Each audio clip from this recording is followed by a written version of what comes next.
Teman-teman, sekarang kita mulai PAI ya. Kalian silahkan persiapkan buku PAI-nya.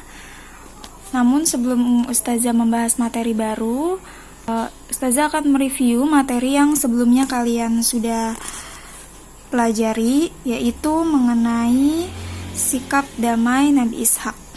Nah, kita masih bahas tentang hidup damai. Nah, sikap damai Nabi Ishak. Nabi Ishak merupakan nabi yang ke-9. Nah, siapa sih nama ayahnya Nabi Ishak? Ayahnya Nabi Ishak adalah Nabi Ibrahim, sedangkan ibunya bernama Sarah. Lalu, sejak kecil, Nabi Ishak telah memiliki tanda-tanda kenabian.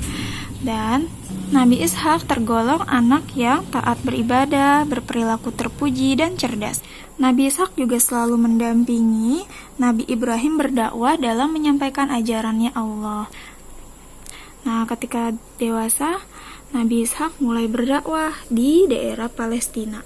Cara berdakwahnya Nabi Ishak yaitu dengan cara yang ramah dan damai. Nabi Ishak juga mengajak orang-orang untuk menyembah Allah, berakhlak terpuji, dan berbuat baik. Ketika berdakwah, Nabi Ishak tidak pernah melakukan cara kekerasan. Ia selalu berdakwah dengan cara yang ramah dan damai. Nah, di buku ada mengenai Kini Ku Tahu. Coba kalian baca.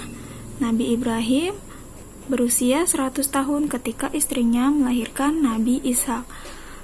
Jadi ketika Nabi Ishak lahir, usianya Nabi Ibrahim itu sudah 100 tahun. Nah, itu dia kisah mengenai Nabi Ishak. Sekarang, perilaku apa yang bisa kalian tiru dari kisahnya Nabi Ishak? Yang pertama yaitu bersikap ramah, karena kalau kita bersikap ramah, kita akan memiliki banyak teman dan disukai oleh semua orang, serta membuat suasana pun menjadi akrab. Itu salah satu contoh perilaku yang bisa kalian tiru dari kisahnya Nabi Ishak. Kemudian di halaman 169 kita akan bahas mengenai As-Salam. Allah mempunyai nama-nama yang baik atau disebut juga dengan Asmaul Husna. Nah, salah satunya adalah As-Salam. Nah, penulisannya seperti apa? Ini penulisan As-Salam. Lalu apa arti As-Salam? As-Salam adalah Maha Pemberi keselamatan dan kesejahteraan. Allah memberikan keselamatan kepada seluruh makhluknya. Jadi bukan hanya manusia, hewan dan tumbuhan pun Allah memberikan kesejahteraan dan keselamatan. Lalu ini ada di dalam Quran surat Al-Hasyr ayat 24 yang artinya Dialah Allah yang menciptakan, yang mengadakan, yang membentuk rupa, Dia memiliki nama-nama yang indah.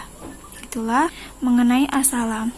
Lalu contoh perilaku mengimani dan meyakini Asmaul Husna As-Salam. Yang pertama, silahkan kalian lihat gambarnya, kalian amati.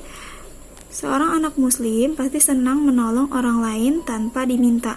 Menolong orang lain tidak harus dengan perbuatan yang berat dan sulit. Anak yang menolong sesuai kemampuan, namun ikhlas akan diberikan pahala oleh Allah. Jadi, salah satu contoh menolong adalah seorang anak membantu seorang nenek untuk menyeberang jalan. Kemudian, orang tua yang selalu memberikan yang terbaik kesejahteraan untuk anaknya. Orang yang ditolong pun akan berterima kasih dan mendoakan hal baik kepadanya. Itulah mengenai As-Salam.